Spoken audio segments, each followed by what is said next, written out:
Fluminense tem ótimas notícias para o Mundial de Clubes. Vários jogadores que estavam lesionados do Flusão já voltaram a treinar normalmente com o elenco tricolor. Agora, sonho do Flu para essa janela de transferências passa por mais um problema e fica cada vez mais distante de reforçar o tricolor. Além disso, a gente vai falar também sobre categorias de base. Ontem teve diversos jogos do Flusão e ótimos resultados para a gente trazer aqui para vocês. Isso e muito mais nesse vídeo aqui da Central Fluminense. Desde já eu te convido a deixar o like, a se inscrever aqui no canal, a ativar o sininho para não perder nada. Depois da vinheta a gente vai falar muito do Flusão.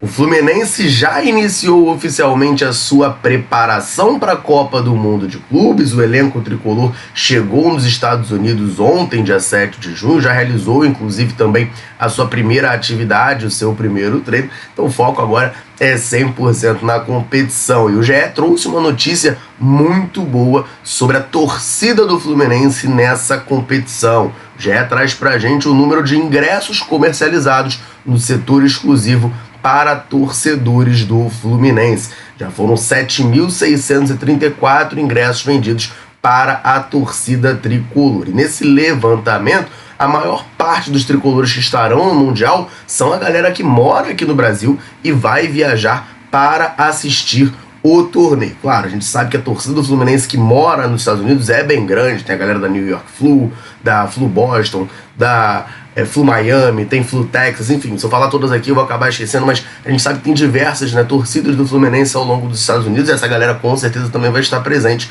na competição, mas a maioria dos torcedores que estão saindo do Brasil para os Estados Unidos para ver o Flusão na competição. Já fala sobre isso, ele não fez um comparativo com outras equipes, mas eu recebi uma informação de que o Fluminense vendeu até mais ingressos do que Flamengo, Palmeiras e Botafogo. Botafogo acabou se dando mal um pouquinho, porque vai jogar na costa oeste, um pouco mais distante, mais caro para chegar e tudo mais. Não vendeu um número tão expressivo assim de ingressos. Flamengo e Palmeiras vão sempre jogar muito perto do Fluminense. O Palmeiras joga inclusive Nova York e Miami igual o Fluminense. O Flamengo joga Filadélfia e Orlando, que são cidades muito próximas. Filadélfia é próximo de Nova York e Orlando é próximo de Miami. Então fica ali mais ou menos no mesmo esquema que o Fluminense. E o Fluminense vendeu mais ingressos, tá? A torcida do Fluminense, nesses setores exclusivos, vendeu mais ingressos, tanto que Flamengo e que Palmeiras. Isso é uma informação que eu tô trazendo aqui para vocês. Então, mostra o engajamento e a força da torcida tricolor nessa competição. E aí vale lembrar, tá? Esses números que o GE traz pra gente, eles são uma estimativa, por quê? Isso aí é o que foi vendido de fato com o código lá no setor exclusivo do Fluminense. Só que existem outros setores no estado que torcedores do Flu podem comprar o ingresso. Às vezes o torcedor do Fluminense quer ir no jogo, achou caro o ingresso lá do setor da torcida ou do setor acima que o Fluminense disponibilizou lá com cupom e tudo mais e comprou para ver, por exemplo, na lateral do campo. Esses setores do Fluminense são atrás do gol. Comprou na lateral do campo. Ele continua sendo torcedor do Fluminense que vai para o estádio, mas você não tem como fazer esse levantamento antes da partida. Então esses 7.634 são somente atrás do gol ali, naquele setorzinho especial do Fluminense, que tinha o cupom no site da FIFA e tudo mais. Então dá para ter ainda mais tricolores na competição. Vai ser uma festa muito bacana. A gente espera que o Fluminense consiga ir bem longe aí, consiga surpreender, quem sabe encantar o mundo. Gente, eu já entrei no modo otimismo e torcer. São 7 jogos. Até um amigo meu estava brincando esses dias, falando, e é verdade. O Leicester City, quando ganhou a Premier League, precisou de 38 jogos. A gente só precisa de 7. A gente vai agora em busca da maior cagada de todos os tempos. Vamos brincar dessa maneira. Maior sorte de todos os tempos, Fluminense no Mundial de Clubes. Quem sabe, É muito difícil, mas quem sabe, a gente tá, enquanto estiver vivo, a gente sonha. E a torcida tricolor cobra muito por reforços para a competição. E reforços em termos de contratação ainda não tem nada fechado, mas tem reforços internos. Jogadores que estavam machucados retornam a participar das atividades do Flusão, devem ter condições sim de participar da estreia do torneio. Quem trouxe informação pra gente foi o Marcelo Neves lá do GE, e ele dá conta de que Keno, Cano, Bernal e Canóbio, todos eles estavam machucados, participaram normalmente do coletivo realizado ontem nos Estados Unidos. O Keno, a gente sabe que oficialmente não tinha uma lesão, era sempre poupado ali por desgaste muscular, mas ficou de fora de algumas partidas do Fluminense. Já o Cano, desde aquele primeiro jogo contra a Aparecidense, teve um problema no joelho, estava se recuperando. A expectativa, de fato, é de que ele pudesse ter condições de atuar na Copa do Mundo de Clubes, o que, de fato, vai acontecer. O Cano, a gente lembra muito bem, né? Ele sofreu uma fratura no rosto, foi no jogo contra o Once Caldas. Foi o Once Caldas? Jogo contra a União Espanhola, no Maracanã. Ele sofreu uma fratura ali no rosto, passou por cirurgia e tudo mais, estava treinando com máscara de proteção. Não deve ser problema para o Renato Gaúcho nessa estreia. A situação que mais me surpreende é a do Bernal. O Bernal saiu no jogo do Fluminense contra o Atlético Mineiro com uma lesão muscular grau 3, a gente sabe que é uma lesão bem grave, né? E geralmente demanda muito tempo para o jogador se recuperar e estar em campo, mas o Bernal conseguiu se recuperar de maneira muito rápida para estar em condições. Ele mesmo já tinha dado esse spoiler para a gente, né, falado numa rádio uruguaia, que deveria sim ter condições de participar da competição. Já está treinando normalmente aí, então mais um reforço interno, vamos botar dessa maneira, para o Renato Gaúcho nessa estreia contra o Borussia Dortmund. Vamos ver se agora chega um reforço externo, né? A gente quer que o Fluminense feche contratações, mas até agora nada.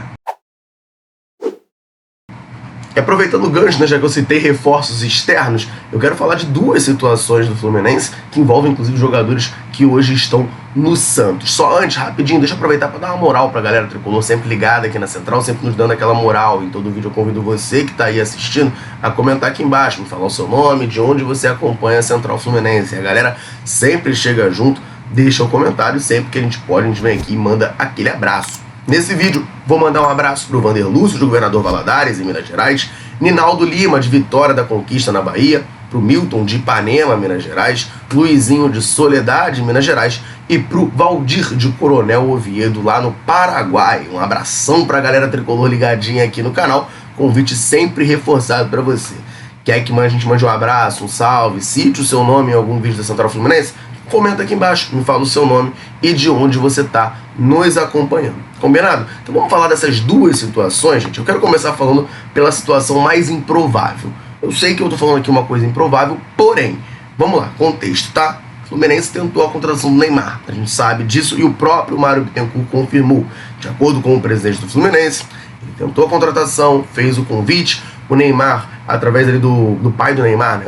O pai do Neymar ligou para o Mário Bittencourt, de chamada de vídeo, falou, né, que alguém queria falar com ele, botou o Neymar para conversar com o Mário Bittencourt. O Neymar agradeceu muito o convite, disse que ficou honrado, que, enfim, é uma honra ser convidado pelo Fluminense, poder jogar a Copa do Mundo de Clubes, mas porém, ele, pelo planejamento da carreira dele, ele precisava desse mês de junho sem jogos para se preparar fisicamente para, no segundo semestre, estar apto, disponível para participar das atividades ali no Santos. Inclusive foi até um spoiler que o Mário Bittencourt deu de que o Neymar muito provavelmente renovaria o contrato com o Santos. No entanto, o Bruno Cortes, jornalista do Globo, da TV Globo na verdade, né, afirmou que o Neymar ainda é um sonho tricolor e que assim, essa história não tá uma página virada não. O Fluminense ainda tá tentando negociar com o Neymar, tá tentando convencer o Neymar a participar da competição aqui com a camisa do Fluminense, né?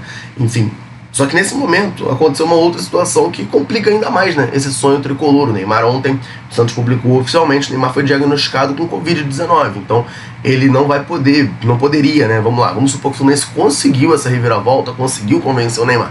O Neymar não pode embarcar no avião agora, precisa se recuperar da Covid primeiro e tudo mais, então para chegar para a Copa do Mundo de Clubes já fica com um tempo mais escasso, né? A estreia do Fluminense é daqui a 9 dias, não é isso? A gente está no dia 8, dia 17, daqui a 9 dias a estreia do Fluminense. É um tempo muito escasso, né, para o Neymar, até para outros reforços, né, chegarem já para atuar contra o Borussia Dortmund. Então, essa situação, né, da Covid-19 pode, né, ter atrapalhado ainda mais o sonho do Fluminense. O Fluminense tinha um sonho, tinha uma esperança remota. Essa questão da Covid, acho que diminui ainda mais esse sonho, essa esperança tricolor de ter o Neymar na Copa do Mundo de Clubes. Afinal, né, as informações que saíam é de que a proposta do Fluminense, o desejo do Fluminense era ter um jogador para a competição. Não era contratar o Neymar com um contrato de, sei lá, até o final do ano, um ano e meio. Não, era para o Neymar vir para jogar a Copa do Mundo de Clubes. E aí, meu amigo, agora o tempo já está ficando mais escasso, ele com Covid e tudo mais, para jogar vai ficar bastante complicado. Então a tendência é que realmente o sonho acabe e o Neymar não seja reforço do Fluminense. Outro negociação que está rolando por parte do Tricolor, também com o Santos, né, buscando um atacante santista, é o interesse do Flu no Soteldo, venezuelano de 27 anos, pedido do Renato Gaúcho, com quem trabalhou no Grêmio na temporada passada. O Fluminense, saíram informações de que o Fluminense topou aumentar o valor investido na contratação, topou pagar o que o Santos quer, só que tem toda a questão do parcelamento. A gente sabe que o Fluminense, assim como praticamente todos os clubes do futebol mundial, compram os jogadores de maneira parcelada. E aí o Lucas Musetti, jornalista que cobre o Santos lá da UOL Sport, trouxe informações do lado da direção do Santos, a ideia da diretoria, né? O Santos ficou satisfeito que o Fluminense aumentou o valor, está disposto a pagar o que o Santos quer receber. No entanto, o parcelamento proposto pelo Fluminense não agradou o Santos, e isso está sendo um entrave ali para a negociação. O Santos afirma que só vai aceitar essa proposta caso essas condições melhorem, né? E o Fluminense corre contra o tempo. Isso que eu estou falando agora do Neymar vale para o Soteldo também. Só pode inscrever jogadores na competição até terça-feira, dia 10.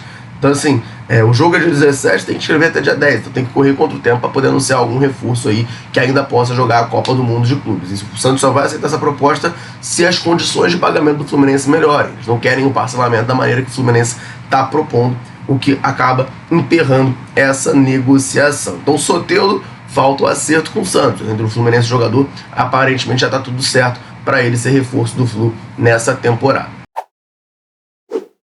Vamos falar um pouquinho de Xerém agora, porque se a equipe profissional do Fluminense está só treinando para enfrentar o Borussia Dortmund, vai ter o jogo treino agora quarta-feira também, informação trazida em primeira mão pela Central Fluminense para vocês. Xerém segue a todo vapor e o Fluminense ganhou alguns jogos na tarde de ontem pelas categorias de base. Quero começar falando do Cariocão Sub-15. O Fluminense já tinha vencido por 2-0 o Madureira na partida de ida e nessa partida de volta 3-0 novamente, garante a classificação para a semifinal sem maiores problemas. Os gols do Fluminense foram marcados pelo Lucas Santos e pelo Danilo Pérez 2 vezes. Com a classificação, o Fluminense na semifinal vai enfrentar o Botafogo.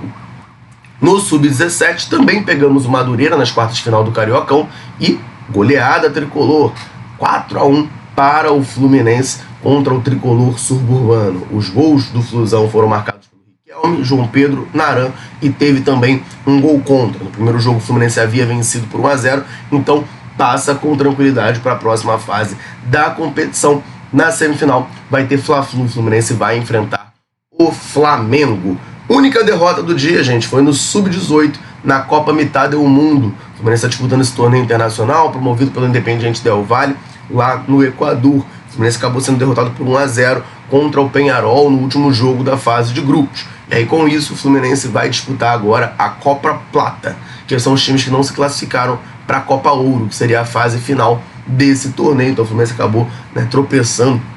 O último jogo já tinha empatado com o Nacional da Colômbia, precisava vencer o Peñarol, acabou perdendo por 1-0 e não está eliminado, né, mas vai jogar a Copa Plata, não vai jogar a Copa Ouro. No Sub-20, voltamos a vencer e goleada tricolor, tá? O Sub-20 jogou a partida de volta do torneio OPG, Otávio Pinto Guimarães, e meteu 5-0 no Carapebus. Já tinha vencido o primeiro jogo por 2-0 e agora nessa partida de volta, um show tricolor. O Júlio Fidelis, lateral direito, marcou 2 vezes nessa partida. Cauã Velon, Ítalo e Marcão também marcaram nessa goleada tricolor. O Fluminense, com a vitória, garante a classificação para as quartas de final, quando vai enfrentar o Nova Iguaçu. Eu quero aproveitar aqui para destacar o Júlio Fidelis, né, que é lateral direito, vem metendo muito gol nessa temporada no Sub-20, nessa partida mais uma vez, marcando 2 vezes, né? Então um lateral com uma veia artilheira tem se destacado, já jogou inclusive no profissional do Fluminense, naquele jogo contra a União Espanhola lá no Chile, ele foi titular. Naquela altura o Samuel Xavier estava machucado, o Guga estava machucado, o Samuel Xavier foi poupado. Júlio Fidelis foi titular naquele jogo ali, já como profissional do Fluminense, então já é uma figura que aparece nessa primeira equipe tricolor. Torcedor do Flusão, essas eram as informações que eu queria trazer nesse vídeo aqui para você. Agora eu te convido a deixar um comentário aqui embaixo. Soteldo seria um bom reforço para o Fluminense? Comenta aqui pra gente trocar aquela ideia. Combinado? Vou ficando por aqui, um abraço, saudações tricolores, tamo junto.